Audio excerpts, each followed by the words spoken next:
বাদী বলেছেন আসামি তার হাতে থাকা মোবাইল দ্বারা বাদী মুখে, চোখে, মাথা সহ বিভিন্ন স্থানে শরীরের বিভিন্ন জায়গায় গুরুতর জখম করেন। কিন্তু এই মামলায় মেডিকেল সার্টিফিকেট যেটা দাখিল করা হয়েছে সেখানে গুরুতর জখমের কোনো বর্ণনা পাওয়া যায়নি। মেডিকেল সার্টিফিকেটে যে ধরনের ফিজিক্যাল অ্যাসল্টের কথা বলা হয়েছে এটা দুজন মানুষের সামান্য হাতাহাতির মাধ্যমেই হতে পারে। চার্জশিটে যে ধরনের আঘাতের কথা বলা হয়েছে তদন্তকারী কর্মকর্তা তার তদন্ত শেষে চার্জশিট দাখিল করেছেন। সেখানে উল্লেখ করেছে আঘাতের ধরন সিম্পল ইন নেচার। আঘাতের ধরন সিম্পল ইন নেচার। এখন আমার আসামি যদি বাদীকে মোবাইল কিংবা শক্ত কোনো ধারালো ধাতব পদার্থ দ্বারা মুখমণ্ডল কিংবা মাথা সহ বিভিন্ন জায়গায় আঘাত করতেন তাহলে মেডিকেল সার্টিফিকেটটা হতো গ্রিভিয়াস ইন নেচার। কিন্তু এ ধরনের গুরুতর কোনো জখমের কথা আমাদের প্রাপ্ত মেডিকেল সার্টিফিকেটে উল্লেখ করা হয়নি। তাছাড়া বাদীর চিকিৎসা সংক্রান্ত কাগজপত্র পর্যালোচনা করে দেখা যায় বাদিনী সেদিন কোনো হসপিটালে ভর্তি হয়নি। তিনি শুধুমাত্র 10 টাকায় একটি টিকিট কেটে কুর্মিতলা জেনারেল হসপিটালে একটা চিকিৎসা নিয়ে বাসায় ফিরে আসে। বাদিনী যদি হত্যার উদ্দেশ্যেই আমার আসামি আঘাত করত তাহলে তার কমপক্ষে 1 সপ্তাহ হাসপাতালে ভর্তি থাকা উচিত ছিল। যেভাবে উনি আঘাতের যে বর্ণনা উনি দিয়েছেন যদি সেটা সত্যি হতো সাথে সাথে বাসায় ফিরে যেতে পারতেন না। বাদীকে ওষুধের যে প্রেসক্রিপশন দিয়েছেন সেখানে দেখা যায় একটি গ্যাসের ওষুধ সার্জেল 10 এবং একটি সার্জেল 20 এবং একটি জিরো পেইন নামে একটা ওষুধ যেটা 10 mg।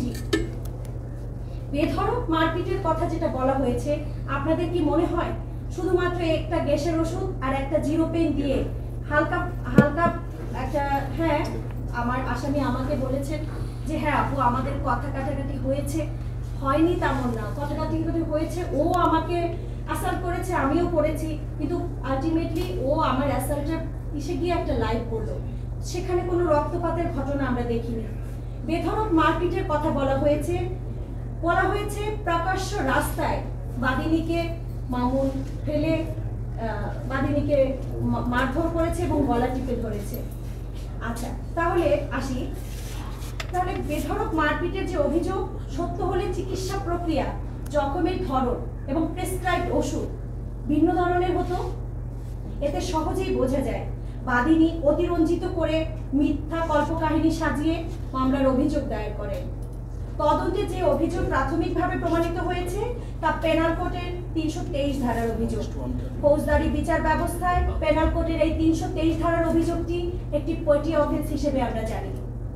অথচ এই অভিযোগটিকে বিভিন্ন সোশ্যাল মিডিয়ার মাধ্যমে লাইভের মাধ্যমে একটি গুরুতর জখমের অথবা অ্যাটেম্পট টু মার্ডার কেস হিসেবে দাবি করা হচ্ছে দিনের পর দিন। বাদী অ্যাটেম্পট টু মার্ডার বা হত্যা চেষ্টা মামলার বানোয়াট অভিযোগ দাখিল করেছেন আমার আসামির বিরুদ্ধে। আচ্ছা এবার আসি তাকে প্রকাশ্য রাস্তায় ফেলে গলা চেপে ধরার ঘটনাটি।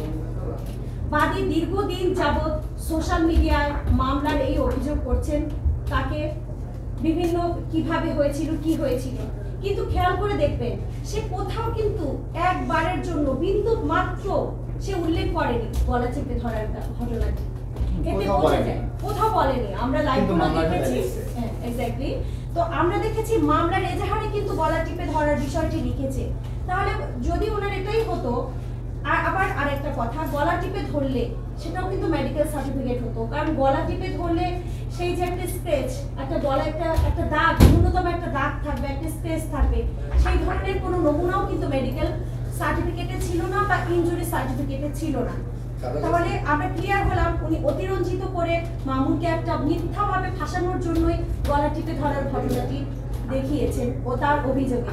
আপনারা সবাই দেখবেন তার লাইভটি, কোথাও কিন্তু গলা টিপে ধরার ঘটনাটি বলা হয়নি বা দেখানো হয়নি। আচ্ছা, ফৌজদারি কার্যবিধিতে প্রতিপক্ষকে জব্দ করার জন্য আমরা অ্যাটেম্পট টু মার্ডার হিসেবে 307 ধারা, যেটা উনি গলা টিপে ধরা একটা বানোয়াট একটা কল্পকাহিনী সাজানো আমাদের আদালতের নিত্য নৈমিত্তিক ব্যাপার। তারপরও এই ৩০৭ ধারা এমন একটা ব্যাপার যেটাকে প্রমাণ করতে হলে পারিপার্শ্বিক সকল ধরনের সাক্ষ্য প্রমাণ ৩০৭ ধারাকে সাপোর্ট করতে হয়। এখানে আমাদের মেডিকেল সার্টিফিকেটটি ৩০৭ ধারাকে সাপোর্ট করেনি।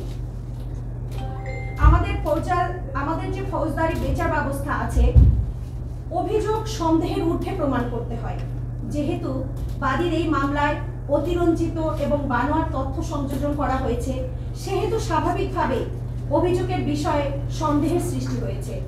স্বাভাবিকভাবে সন্দেহের সুবিধা বা বেনিফিট অফ ডাউট আমার আসামির পক্ষে যাবে। যেহেতু ফৌজদারি মামলা তদন্তের সময় আসামি পক্ষের আত্মপক্ষ সমর্থনের কোনো সুযোগ নেই, সেহেতু আসামি তার বিরুদ্ধে আনীত অভিযোগের বিষয়ে তার বক্তব্য বা অবস্থান তুলে ধরতে পারেননি। আমরা আদালতে হাজির হয়ে আমাদের ডিফেন্স কেস তুলে ধরি এবং আদালত কিন্তু সন্তুষ্ট হয়ে আব্দুল্লাহ আর মামুন সাহেবকে জামিনের দরখাস্ত মঞ্জুর করেন। কিন্তু বাদীপক্ষ তখন থামেননি। বাদীপক্ষ একের পর এক মিথ্যা বানোয়াট তথ্য সাজিয়ে ওনার জামিনটা কিভাবে বাতিল করা যাবে সেটাই চেষ্টা করেছেন। আমি জামিন পেয়েছি সেটা ও মানতে পারতেছে না, ও এখনো চেষ্টা করছে কিভাবে আমার জামিনটা ক্যান্সেল হবে।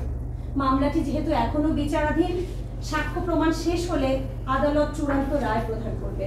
এই অবস্থায় বিচারাধীন বিষয় নিয়ে কিংবা বিচার যেটা এখনো চলমান বিষয় নিয়ে আমাদের দুপক্ষের কারোই খুব বেশি কথা না বলাই ভালো। তবে আপনাদের কাছে আমি এটা বলে গেলাম, ক্লারিফিকেশন দিয়ে গেলাম, মামলায় যা আছে ফিরিস্তি আকারে যে মেডিকেল সার্টিফিকেট